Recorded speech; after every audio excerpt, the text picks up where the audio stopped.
Hi there. My name is Tyler Cohen Wood. I have 22 years plus years, my goodness, of experience in cybersecurity.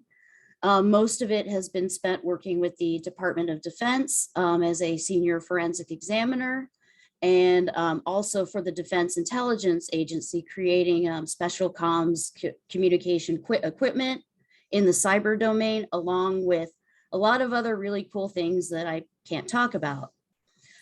First off, I really want to thank Access IT for having me here. I was really looking forward to this event, and I'm very upset that I can't be there. I figured that speaking after the cocktail hour would really make all of my jokes seem a lot more funnier than they are. I'll wait for the laughter to die down. So our topic's a little bit more serious. We're talking about COVID-19 and the year plus of the cyber pandemic, how COVID-19 brought about a cyber pandemic full of unprecedented ransomware attacks, and how this will become the new norm for the future of cybersecurity. Well, you're looking at an example of some of the changes. A lot of presentations are being done virtually, and with the spike in COVID, I was really unable to make it there. So this is a perfect example of what our new norm may be. But I don't really know what the new normal is going to be. No one else does either. But I do know that we have yet to define this new normal, and we are in the stage of determining what that's going to be. And when COVID first hit, it's really interesting because it was technology that saved us and allowed us to continue working. But it's also that very technology that has made us more vulnerable to cyber attacks than ever before. And while we're struggling and trying to get used to this new normal, we're using these same tools and technologies all the time, more and more. And again, we're allowing people into our homes through Zoom, through presentations where we're doing the work through our home. And again, that has exposed us to even more vulnerabilities than we had before. The unthinkable has become almost the norm. So let's take a look at some of these threats and what we can do about it. I'm going to do this presentation by asking some common questions and answering the questions somewhat like a fireside chat. Now, we've all seen the high-profile hacks in the news, seemingly every day. SolarWinds, Colonial Pipeline, JBS, hospitals, attempts to attack COVID vaccine labs to try and get the information. So intellectual property has become a huge threat too. Now, ransomware attacks have changed significantly, and we're seeing ransomware so much more predominant. So the first question is, how have ransomware attacks increased over the last several years? Well, we saw more attacks of every kind in 2020, but the headline was ransomware attacks, and ransomware attacks were up 150% over 2019. Also, the amount paid by victims of these attacks has increased more than 300% in 2020. Now, already in 2021, we've seen a dramatic increase in this activity with very high-profile ransom attacks against critical infrastructure, private companies, and municipalities really just grabbing these headlines on a daily basis. And again, the amount of ransomware demanded has significantly increased this year, even more so than 2020, with some of these demands reaching tens of millions of dollars. And these attacks have become much more sophisticated, with threat actors really seizing sensitive company data and holding it hostage for payment. But there's a lot more to it than that. Now, we're going to go into why this has come about.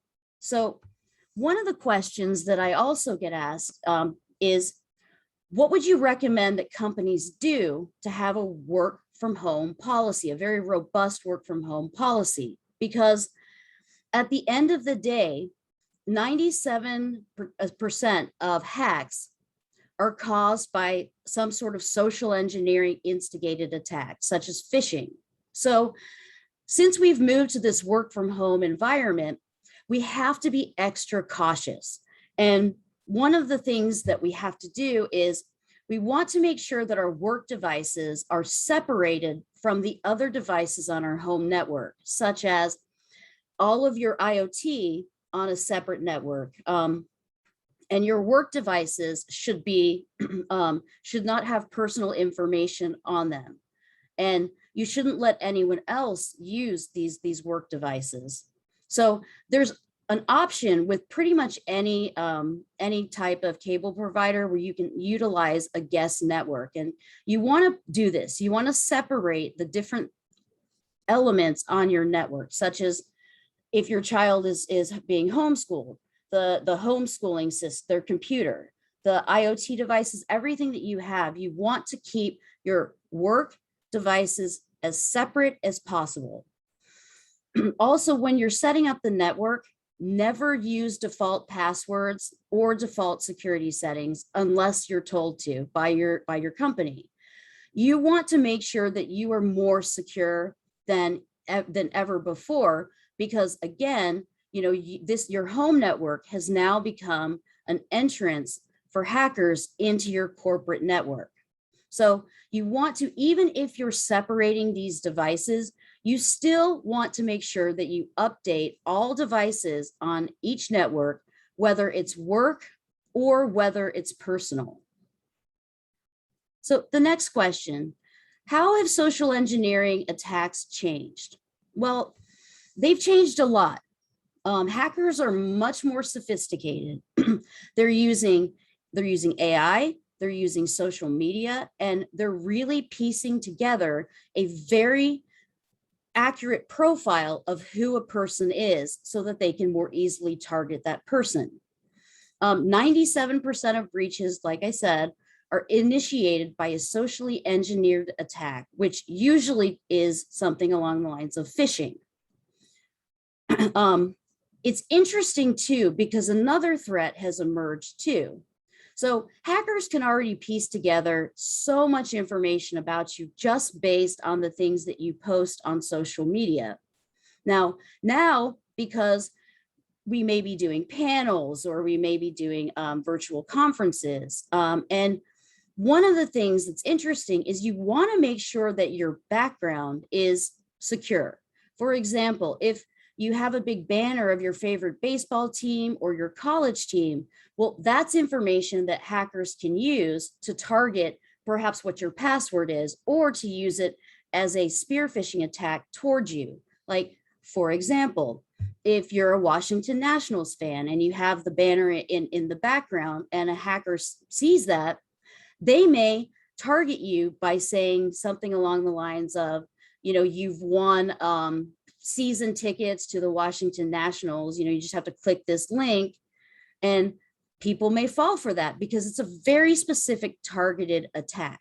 And I know, interestingly enough, I almost fell for one of these attacks. I horseback ride, and I posted it on social media, and I actually had a fake email come to me from one of the tack shops that I use.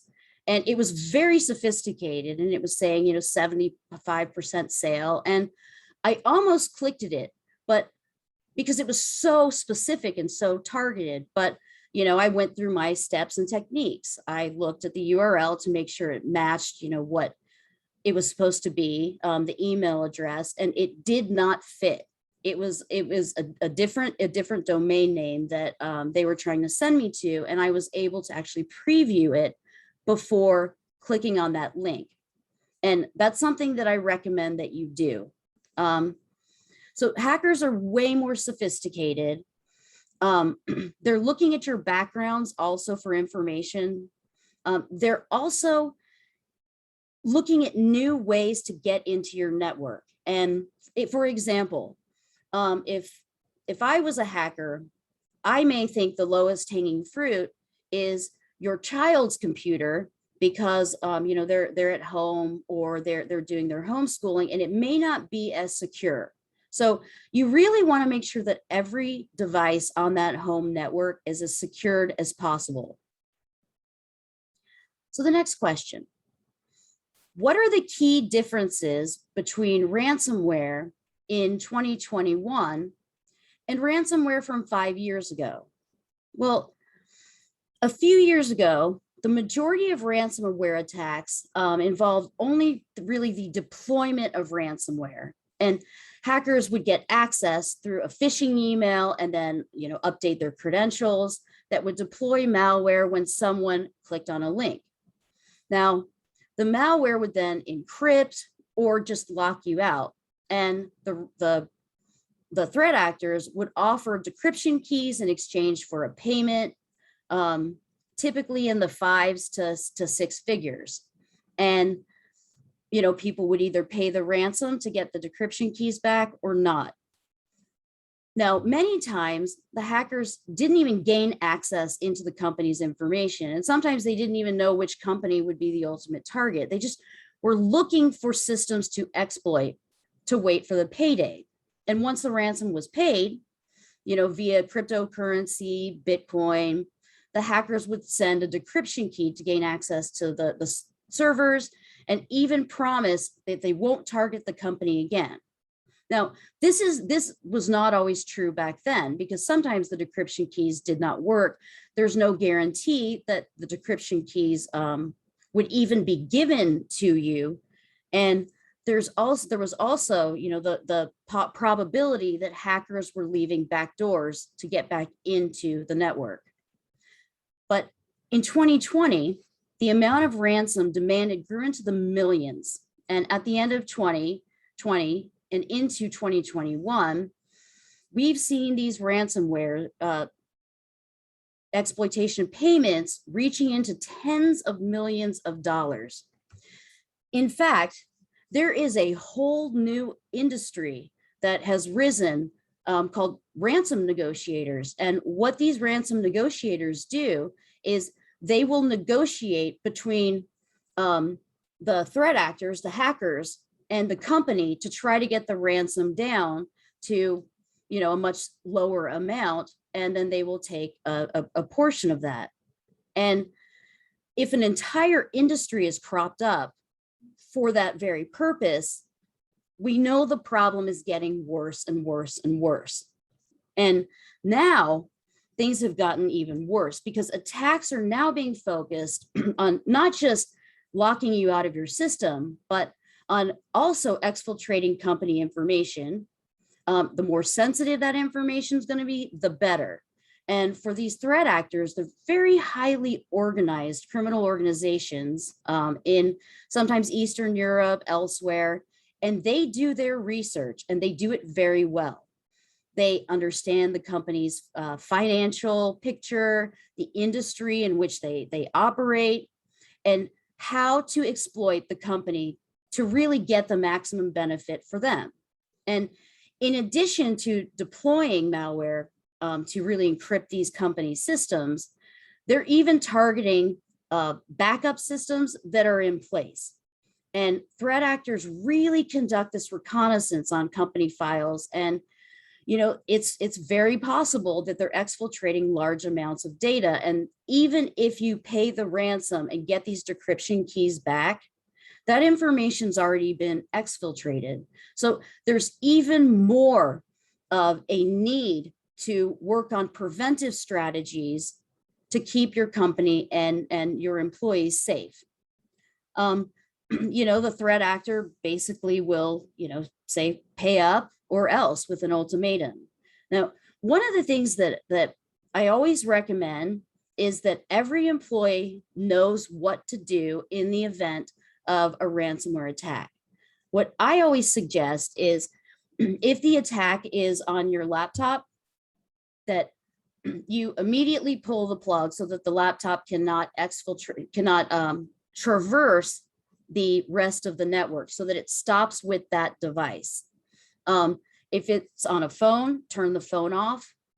Also, if you're at home and your laptop has been infected with ransomware, you do not want to take the laptop back into your company's organization and have it connect into the network, because that sort of defeats the purpose. So you want to get on the phone with IT immediately, let them know what happened and what you need to do to get your machine safe. But the first thing that you do, if you see anything pop up, saying that this is a ransomware attack, you take off the battery, pull the plug, turn off the device, whatever you can do to keep it contained on that one computer or phone so that it does not have the ability to traverse the rest of the network.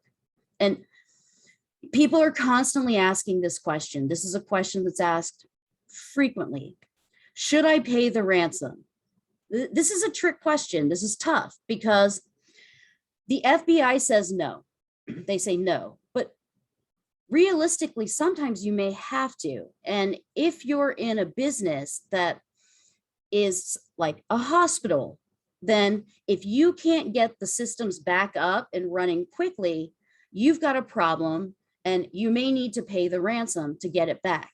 And if this is something that happens, one of the other things that we want to be careful of, especially in hospital settings or really any setting, is we've talked about the exfiltration of data, but we haven't really talked about manipulation of data. And sometimes manipulation of data can be very, very frightening because we don't necessarily always know that something has been manipulated. And for example, let's take the hospital again. If a hacker was able to get access to that hospital, to the hospital records, they would be able to do things such as changing patient records and potentially putting people's lives in danger. So again, prevention is going to be the most important thing. And again, sometimes you have to pay that ransomware because it may be too complex, like in the Colonial Pipeline situation, to be able to get everything back up and running. So how is social media contributing to this problem? Well, it's interesting because there's really two things that are kind of happening at the same time. You have an instance where you have social media companies, which are private entities. They have the ability to make or break another private company. And it's a very unique predicament, that we're in, because if you don't have a social media profile, or if your company doesn't have a social media profile, or if it's difficult to find the profile, then people may have the tendency to move on because they want to see the interactions that the company is doing. And if for some reason you say something, or even if your account is hacked or breached and whoever has stolen that account, they can say whatever they want, potentially ruining a company's reputation. Because once that reputation is in question, if the right steps are not followed, that reputation can be in grave danger. And for small businesses, often this can mean the end of the business. So you want to make sure that you have full control, who has access to your social media accounts, and you want to make sure that you're using multi-factor authentication for every single one of your social media accounts. And I would even go so far as to call your telephone company or your provider, because how this multi-factor authentication works with social media is you log in, you get a text to your phone with a number, you put the number in, and you're in your account. There's a hack that's really gaining in popularity now that's called SIM swapping. And what happens is the hacker will actually, if they're targeting you, they know your phone number, they know the social media account, they know what the name is. So what they do is they actually call the phone company and get your account transferred to their phone so that they have full access to your information. So if you're using multi-factor authentication and the SIM swap attack happens, the hacker is going to be the one who gets the code to get back in and can change the password. And the reason that I bring this up is because a woman that I know, she's a very popular cybersecurity influencer, and she's hundreds of thousands of followers. And this actually happened to her, and her account was hacked, and the hackers wrote some pretty nasty things that got her account suspended. And it took a lot of work to be able to get that account back up and running. And it also was a blow to her reputation too, because as a cybersecurity expert, having something like that happen doesn't really look very good. So you want to use the strictest privacy settings that you can, and you also want to make sure that you know who has access to your social media accounts, and that you have multi-factor authentication, and that you may even go as far as to contact your phone company, say, I want to put a password that no one else knows on this, and no one can do any changes to my account without this password. And the password should be something that only you know. Definitely not your favorite baseball team or your pet's name. So another way social media is really contributing to this issue is the amount of information that is out there about each one of us is astounding. And when you think about it, each one of these social media data entities, they have very accurate profiles on you. And these profiles go so far as to be able to predict the next things that you're going to do. Even if you have never spoken about your politics or your political leanings, based on what you don't say or what you like or what you don't like, the algorithms can determine what that political affiliation is. Even if you don't have a social media profile, there's also information that other people have posted about you. And that information is also going into these databases. And the profiles that can be built are just absolutely staggering. Another interesting sort of example of this, right before COVID, Uber had taken out a patent to try and determine if the person that they're picking up was intoxicated or drunk. And the way that they do this is by calibrating the information about you, such as what's your location? Are you at a bar? What other people are you in the vicinity of? And also, how do you walk normally? And how do you type normally? And if it determines a difference in that pattern, maybe you're stumbling around or you're typing and it's drunk typing, then they will know that this person is intoxicated, unless you're always drunk, and then it would know if you're not drunk. But there's just so much information that's out there about every single one of us, and some of it's open source, some of it is not open source, but we need to really think about what we're posting. And we post thinking that we're just posting one thing because we post one thing at a time. But if you think about and you put the entire social media presence together, you will see very distinct patterns. You will see the types of things that a person says, the words they use, the way that they type, the emojis that they use. And it really helps to profile a person.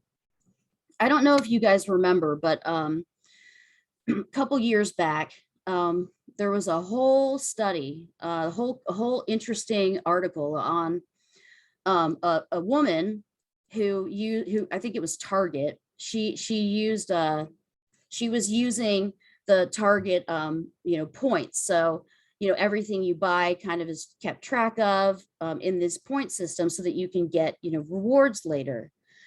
And the girl was 16, and basically the algorithm was able to predict, based on what she was buying, that she was pregnant. And the family got involved. They were very upset about this because how could, Target make a mistake like this? Well, it turned out she was pregnant and she also didn't know. So it's a little bit interesting and a little scary to think that Target knew that she was pregnant before she did. So again, we need to think about all of the things that we do and think of it as a package and how easy it would be for someone to create a profile on us.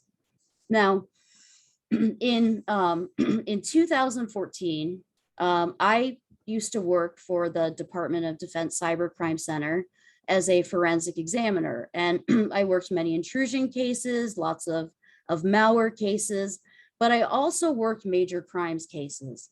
And major crimes cases really involve the exploitation of children or rape or embezzlement, theft. And when I moved to DIA, but I kept in touch with all of the federal agents that I supported at the lab. And one of them, he calls me, he tells me the story that was it was horrifying. They had arrested a man for distributing child porn. And on the computer, the forensic examiner saw that this man was having these conversations with an 11-year-old girl. And he had convinced this 11-year-old girl that he knew her, that they had met. He knew everything about her. He said he was 13, created, this great fake profile. And she thought, well, I obviously know this guy because he knows everything about me. He knew about a problem that she had with a friend, that her brother was fighting. There was something going on with the dog. He knew every Saturday exactly the location of her dance studio. He knew where her house was. He knew everything. And fortunately, this man was caught for something else before he was able to meet this 11-year-old girl. But the question was, how did he know all of this information about this girl? Because the girl didn't really have that much of a social media presence. So the forensic examiner began to go through the computer and the browsing history, and he noticed that this man had been going to this girl's mother's social media pages. She had no privacy settings on whatsoever. It was completely open to the public. She also had blogs that were open to the public, and she would put photographs of the blogs, of things that were happening, in the blogs about her children. And the particular system that she had been using did not scrape out EXIF data from the photos. And I'm sure most of you guys know this, but EXIF data is actually metadata about the picture and the camera that took the photo. And what's important about this is that inside of this metadata, this EXIF data, there is the exact geographic location of where the photo was taken. And this guy actually kind of knew his way around computer systems, and he was able to pull out EXIF data from some of the photos the mother had posted on the blog from her child's dance studio. And that's how he was really able to get to know how to target this young girl. The mother also had a dating site. She was a part of a dating site, and on her profile, she had, pictures of the kids, and, it was very easy for this guy to get all of this information on the child. Now, again, fortunately, this guy was arrested for something else. He never met this child, but this mother would have been horrified to know that she had actually put her child in danger by posting all of this information about her freely. And I said to the agent, I said, there's got to be a book or something for kids and parents that really teach people how to vet if who they're talking to is who they say they are, and very easy to follow tips and techniques about how to really navigate this online domain. And this didn't exist. So that's why I actually wrote Catching the Catfishers, was to really try and help, with this situation, because again, posting to social media allows not just hackers, but people that have bad intentions towards you and your family into your lives. So we want to take a look at what we're posting and make sure that we're okay with the level of security that we actually have on all of our devices. So this is another question that I get asked all the time. People say, well, is BYOD, and that's bring your own device, is it a good idea, or should I separate work and personal devices? Well, if you can afford to have all of your employees utilizing work and personal devices, that is always going to be the best solution, because if you're using, if a person is using, an employee is using their personal phone, well, they're going to have social media on it. They're going to have all kinds of apps on it, maybe even apps for their kids. And the permission settings of these apps may be set to allow, the ability for that app to have access to your contacts, to your photos, to your videos. And you just want to be cognizant of this, because if you're utilizing all of these different apps on the phone, you may have something called application permission creep. And that's where applications take more access than they need to. Also, if it's someone's private phone and they're using it for work as well, all of their social media is on that phone too. So the chances of them clicking a link from social media or even from their personal email and being able to get access to other elements of the phone, such as the work phone, the work email or work contacts, well, it's just adding more risk. So I always recommend that if you can have a separate device, that is what you should do, and make sure that you have a policy that lets everybody know, do not put any personal information on this phone. You also want to make sure, and this is just something that I say to everybody, you want to make sure that you know what's on your phone. And I recommend, just take an hour and go through all of the apps on your phone and look and see what permissions they have set up.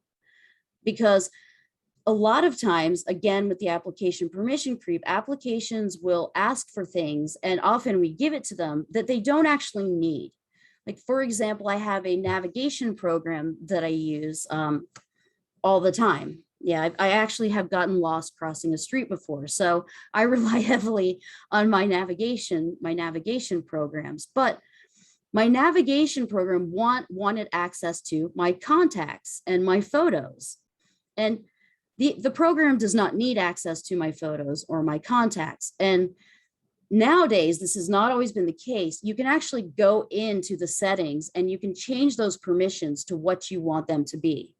And while we're on this topic, I always recommend that you go into your settings and you make sure that your phone is not set to auto join Wi-Fi or auto join hotspots. You either want it to say never, or you want it to ask if it can join, because otherwise you could be walking down a street and if you don't have it set up that way, your phone may automatically join, a coffee shop unsecured network, and you may not even know it. And again, that's another potential threat, because you don't necessarily know who's running the network. If it's an unsecured network, especially if you're not using a VPN, they're going to have access to, they could potentially have access to everything on your phone, and your phone could be rooted. So you want to be very cautious about these things and really kind of get to know what's on your phone. Again, I will highly stress, if it's something that can be done, you want to have separate work and personal phones and laptops as well. You want to make sure you have a policy saying that these are work devices only. You'll definitely want to have a management solution on each one of these devices, so that you know what's happening with them, and so that you can remove information, erase information remotely if that's what has to be done. So another question that I get asked all the time is, have there been any positive effects on cybersecurity from COVID? And I think the jury's still out on that, but there are a few. I've been doing this again for 22 plus years. I just aged myself, but I have never seen so much innovation so quickly than I have since 2020 into now. And it's exciting, it's promising, but at the same time, as the good guys are innovating more and more, so are the threat actors. And it's kind of a cat and mouse game, but there's also been improved collaboration. And I will say, collaboration is going to be key, especially moving forward. And I'll tell you an interesting story that immediately just proves why we need more and more collaboration with other vendors, with government, with other allied countries that are in the same industry. So I was working doing incident response and digital forensics at IBM for a while, and there was a big case that I was working. And when you're working these intrusion cases, especially these big ones, you just know the IP addresses that you're looking for, and the names of some of the tools. You just get a feel for it because you're working on this, in tandem with other examiners, but you also get to know these things because you're working on them straight, like all the time. And I left and went to Department of Defense Cybercrime Center. And the first intrusion case that I had, it was a huge one. And I had just come off of this other case. So those IP addresses were still running around in my mind, and telling you just to see, I typed in the some of these IP addresses as keywords, and sure enough, it came back with lots of information. So it turned out that the hackers from that hack I was working at IBM were exactly the same hackers that were trying to break into this Department of Defense system. And that's something that's quite scary, because if I hadn't just on a whim used one of those IP addresses that was in my head as a keyword search, it would have taken a lot longer to try to figure out some of the whys, the whos, and hows of that particular case. And there are groups that are popping up that are very collaborative in nature, and they're working to do this without giving away intellectual property, but helping to come together to try to figure out, who these attackers are and what we can do and what we're seeing, because that helps other businesses too. Now, so I get asked this question all the time too. And this isn't necessarily just related to COVID, because this is a question that I've been asked for a long time. So cybersecurity awareness training has been part of my job since I started in this industry, because I've made it part of my job, because it's something that I feel is so incredibly important. And I get asked the question, so if we have more and more cybersecurity awareness training, why are we getting hacked more and more and more? Well, there's other reasons to that too. The fact that we rely more on more and more and more technology, statistically, the attacks are going to increase. But this is something that is very interesting. And this is something that I've noticed through presentations and really through my career. Cybersecurity professionals are paranoid. We're very paranoid because we're trained to always be looking for what the potential threat vectors are. And we mistakenly make the assumption that everybody else cares as much about cybersecurity as we do. And that isn't true. I actually took it upon myself to start interviewing people. I interviewed about 75 different people from different industries, different levels of their career. And I asked the simple question, how does cybersecurity affect you? And I was actually shocked because the responses that I got were, well, it's actually annoying because I have to take that training. I just click next, next, next, next. And it actually keeps me from doing my job because sometimes because of some settings, I can't get a contract out, or I can't go to this page, or I can't do this. So they don't, it's not as important to them as it is to us. And they see it more as something that kind of is getting in their way. Now, this is changing, but in my experience, cybersecurity awareness training has to be changed, and it has to be made more personal. Because if we assume that these 75 people that I talked to are representative of, the rest of the non-cybersecurity population, which I believe they are, then they're not really getting a lot from a lot of the training that we're giving them. They find it more of a nuisance. So we have to change cybersecurity awareness training to make it more personal.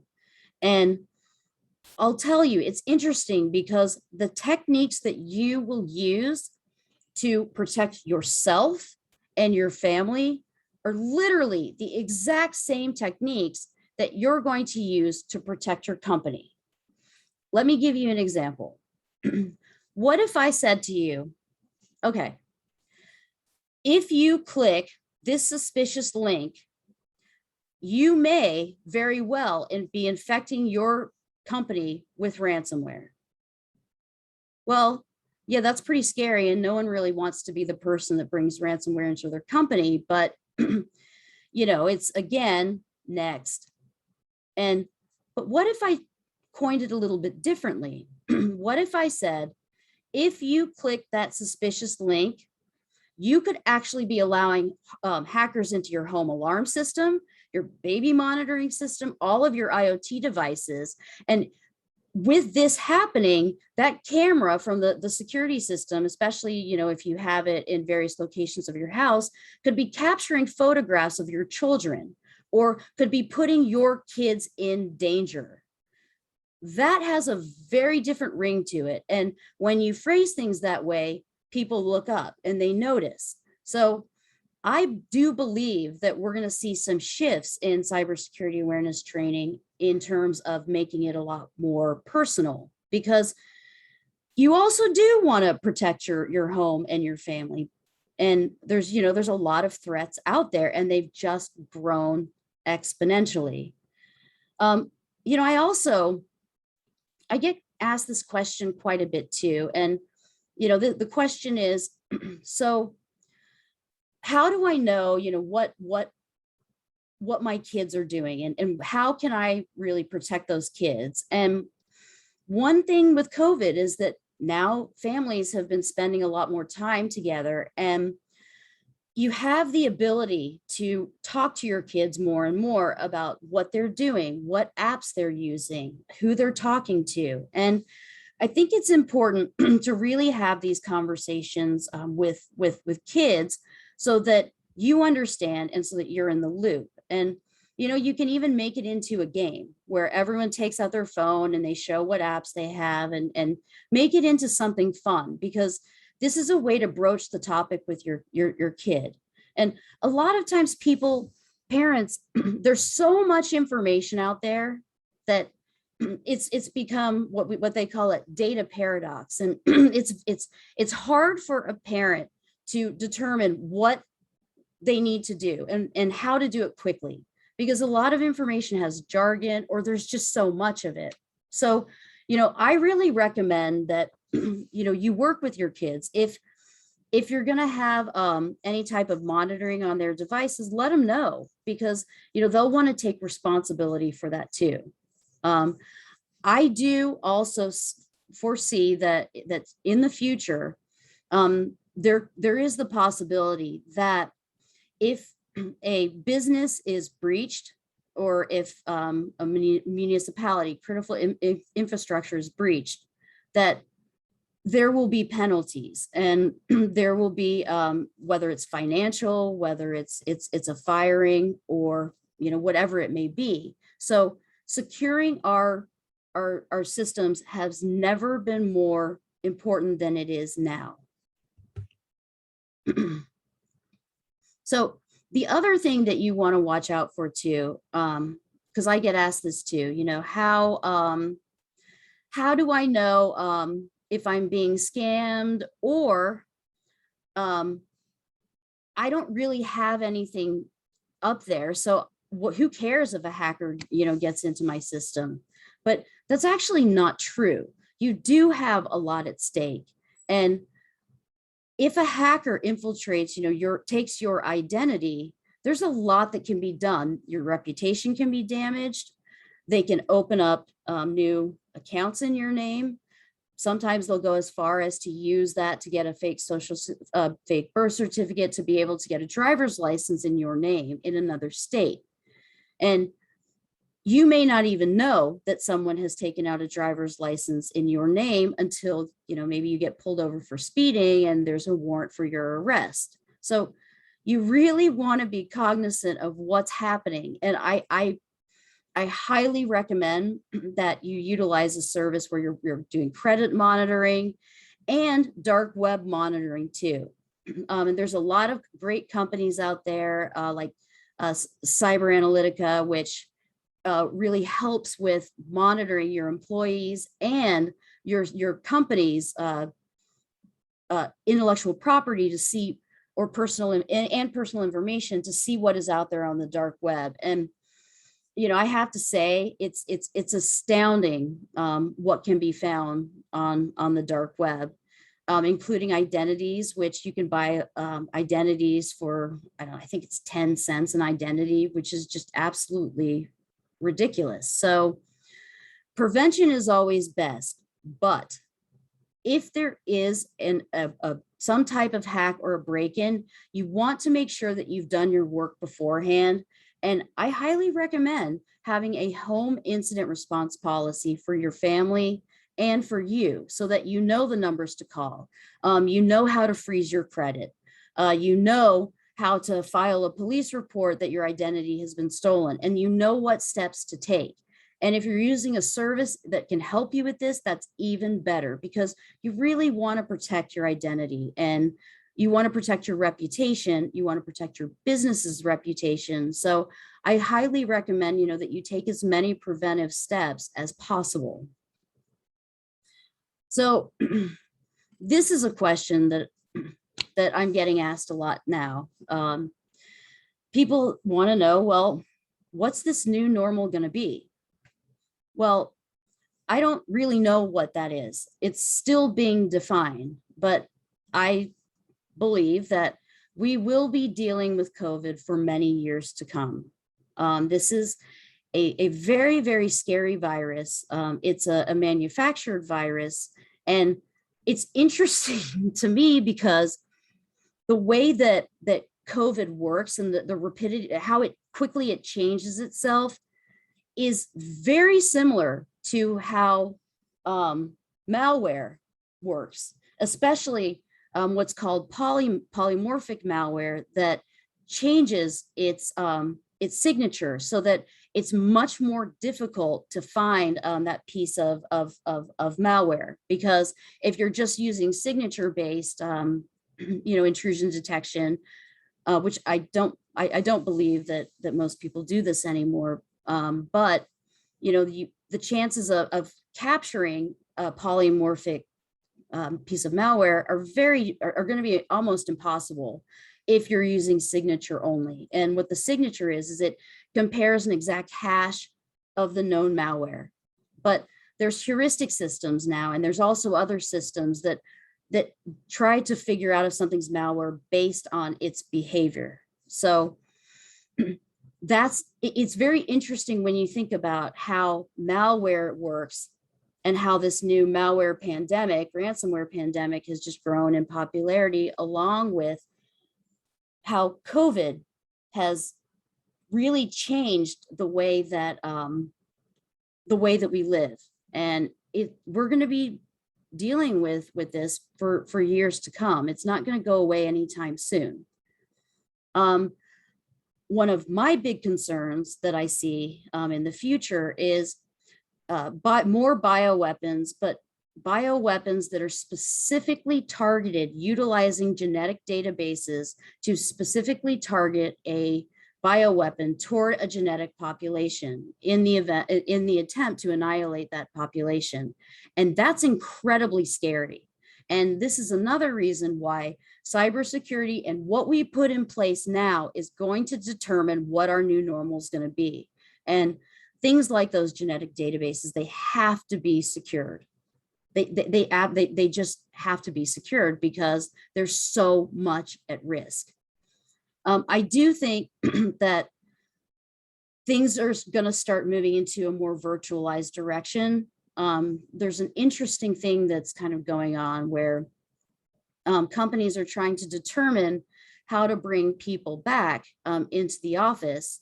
And right as we started moving toward that, there's a new variant of COVID, the Delta variant, which is much, much more contagious. And it also is affecting people that have been vaccinated. So we have a lot more work to do on this. And in quite a few highly affected states, some of the hospitalization rates for people who've been vaccinated with this new COVID variant are 40% of those hospitalizations. So this isn't going away anytime soon.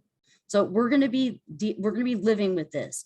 We're going to be living in a more virtualized sort of society. And what we choose to do now is going to determine what that new normal is going to be. I believe that even though we're quite collaborative, we're much more collaborative now, we're going to have to become more collaborative in nature. And this is business to business, government to government.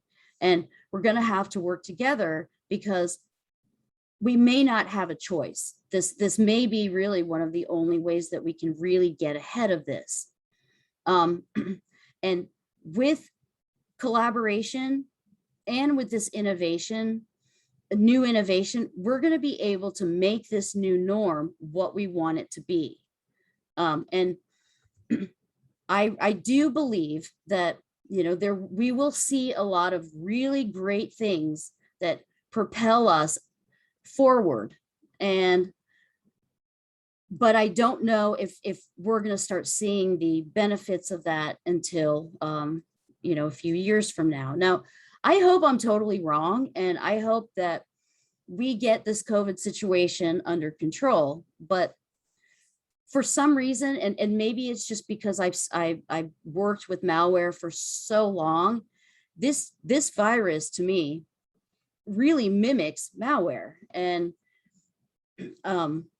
you know, it can be very prolific in nature. And, you know, one of the other interesting things that I suspect we'll start seeing more and more is ransomware attacks on the human, in terms of if an implant, maybe you have a pacemaker. Well, I'm not saying this will happen, but there is a good chance that at some point hackers will figure this out and they will start targeting these devices and maybe putting ransomware on it.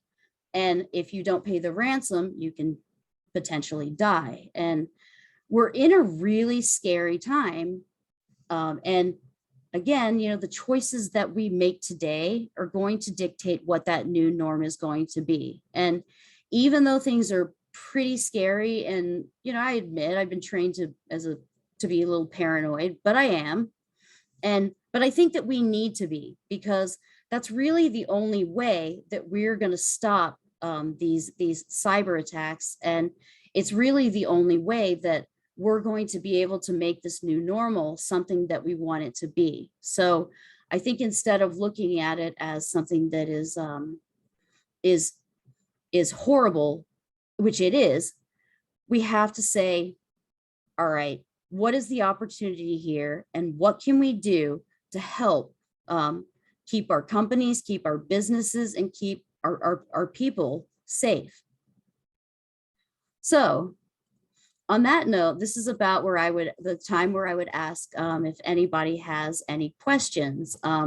So what I'm going to do is since I had to do this taped and virtually, I invite you to please reach out to me through LinkedIn, Tyler Cohen Wood, or through Twitter or any really social media platform, or my email address. Reach out to me with any questions that you may have, because I want to make sure that